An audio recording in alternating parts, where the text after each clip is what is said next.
Hi everybody, मेरा नाम doctor Ashutosh Kumar हुआ और मैं केयर हॉस्पिटल हैदराबाद में as a clinical director of cardiac electrophysiologist कार्यरत हूँ। आज हम हार्ट के एक रिदम डिज़ॉर्डर जिसको हम लोग कहते हैं एरिथमिया, हार्ट के रिदम डिज़ॉर्डर जिसमें हार्ट बीटिंग बहुत फास्ट या स्लो होती है, इसके बारे में और उसके क्या मैनिफेस्टेशन रहेंगे, आपको एरिथमिया है कि नहीं, इसके बारे में संज्ञान लेंगे।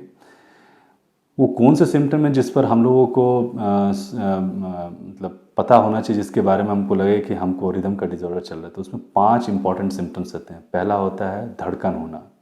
धड़कन भी वो धड़कन नहीं जो कि नॉर्मली आपके पीछे अगर कोई दौड़ रहा है या आप कोई ऐसा काम करें जो पहले आप नहीं किए, या मान लीजिए किसी के पीछे में कोई जानवर दौड़ रहा है और उसमें वो जान बचाने के लिए दौड़ रहा है, तो उस टाइम में जो सेंसेशन हार्ट चेस्ट में जो फील करते हैं उसको कहते हैं पाल्पिटेशन।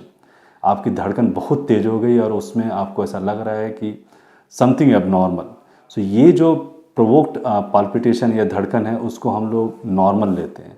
लेकिन यही धड़कन मतलब आप बैठे हुए हैं और आपकी बीटिंग्स इतनी फास्ट हो गई कि आप एबनॉर्मल सेंसेशन हार्ट चेस्ट के रीजन में पता करें लग रहा है, उसको हम लोग कहते हैं अनप्रोवोक्ड पाल्पिटेशन, जिसको हमको एक कार्डियोलॉजिस्ट या इलेक्ट्रोफिजियोलॉजिस्ट को दिखाना चाहिए। दे कैन वो लोग आपको ज़्यादा बेहतर बता पाएंगे कि इसका ट्रीटमेंट आगे क्या करना है, ड्रग है कि डिवाइस है कि एब्लेशन।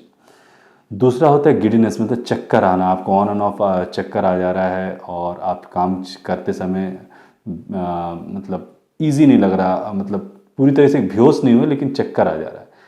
तो जब भी हार्ट बीटिंग या तो बहुत तेज हो या बहुत स्लो हो, ये सिम्टम्स आ सकते हैं। सो ये भी एक रिदम डिज़ॉर्डर का एक मैनिफेस्टेशन रहता है। तीसरा जो बहुत बार मरीज लोग इस बारे में इसको न्यूरोलॉजिस्ट को दिखाते हैं, जिसको कहते हैं बेहोशी होना। सो कभी भी जो बेहोशी होता है और उसके बाद पेशेंट रिकवर कर जाता है, उस कंडीशंस में हार्ट रिदम एक बहुत इम्पॉर्टेंट पार्ट प्ले करता है।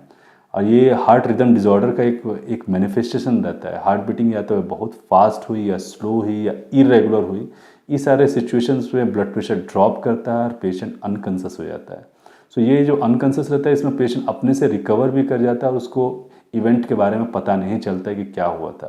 तो ये जो कंडीशन रहता है, इसमें CT MRI जब जो कुछ भी कराए सब नॉर्मल निकलता है, लेकिन जो प्रॉब्लम रहता है वो हार्ट के अंदर में रहता है। हार्ट के रिदम डिज़ॉर्डर जो रहती है, जो कुछ देर के लिए रहती है, कुछ क्षणिक समय के लिए रहते हैं, उसी टाइम में ये सिम्टम्स आते हैं। इसके लिए एक इलेक्ट्रोफिजियोलॉजिस्ट को दिखा के उसके बारे में उपचार की ज़रूरत होती है। चौथा जो होता है प्रोफ्यूसिटी, आपको एक इतना पसीना है कि आप पूरे कपड़ा आपके भीग गए और आपको काफ़ी वीकनेस लगने लगा। और ख़ासकर ये बिना कारण के आप जब कुछ बैठे हुए हैं और ऑल ऑफ ए सडन आया, तो ये काफ़ी इम्पॉर्टेंट सिम्टम होता है रिदम डिज़ॉर्डर का। ये सब कंडीशंस में कुछ हार्ट की बीटिंग की कंडीशंस रहते हैं, जिसमें हार्ट बीटिंग का जो मैनिफेस्टेशन रहता है वो स्वेटिंग और वीकनेस लेकर आता है।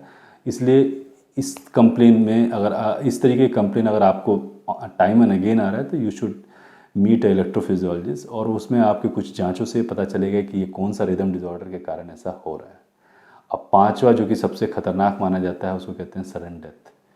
सो रिदम डिज़ॉर्डर का जो सबसे खतरनाक मैनिफेस्टेशन है, जिसमें आकस्मिक मृत्यु होना, मतलब एक जो पेशेंट जिसको आपने देखा था कल तक एकदम ठीक था और घंटों में देखा कि वो गिरे और उठे नहीं, ये भी एक रिदम डिज़ॉर्डर का मैनिफेस्टेशन है। और यूजुअली इन लोगों को कुछ ना कुछ सिम्टम्स रहते हैं जो कि वो लोग इग्नोर करते हैं, और उनके ECG में कुछ प्रॉब्लम्स रहते हैं जो कि समय रहते डिटेक्ट करके ट्रीट भी किया जा सकता है।